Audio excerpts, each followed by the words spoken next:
Saya panas mendengar uang yang dibelanjakan oleh para pelancong Indonesia ke luar negeri dalam 1 tahun itu bisa mencapai 700 triliun rupiah nilainya, atau hampir setengah APBN. Ini perilaku elitis yang tidak sampai 3% populasi Indonesia. Sementara turis mancanegara kalau belanja di Indonesia di total tidak sampai 200 triliun setiap tahunnya. Tekor sebenarnya kalau apple to apple, namun yang penting ekonomi berputar. Sekarang dari sisi jumlah, ternyata jumlah orang yang datang ke Indonesia jauh lebih banyak dari jumlah pelancong Indonesia ke luar negeri. Tapi spendingnya banyakkan orang Indonesia di luar negeri. Orang Indonesia itu memang jago belanja. Kalau turis mancanegara ke Indonesia pulang bawa oleh-oleh gantungan kunci yang hanya puluhan ribu nilainya. Sementara turis Indonesia ke luar negeri pulang bawa tas Hermes, Louis Vuitton yang harganya ratusan juta. Sekarang kita harus turun tangan membantu pemerintah yang sudah bingung, nggak ngerti lagi mau bikin apa. Yang penting tahun 2024 tongkat estafet kekuasaan harus di lingkaran mereka agar abadi kekuasaannya. Sementara rakyat asal survive.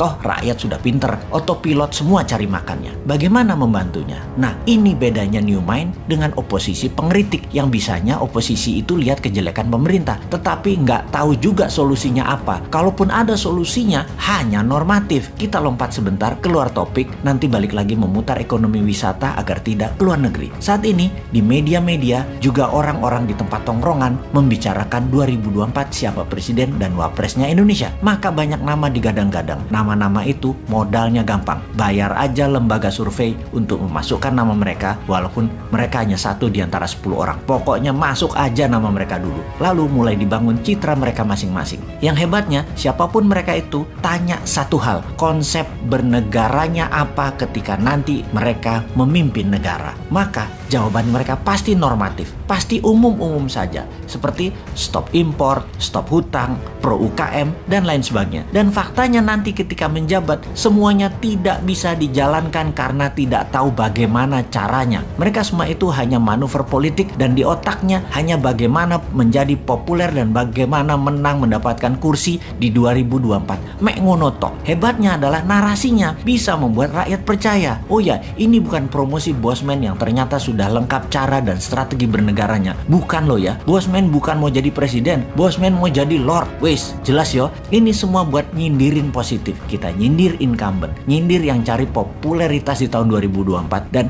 nyindir oposisi supaya semua punya konsep bernegara. Misalnya mereka mengatakan akan menghukum mati koruptor. Itu Bosman sudah usulkan. Cari lain lagi. Pajak diturunkan.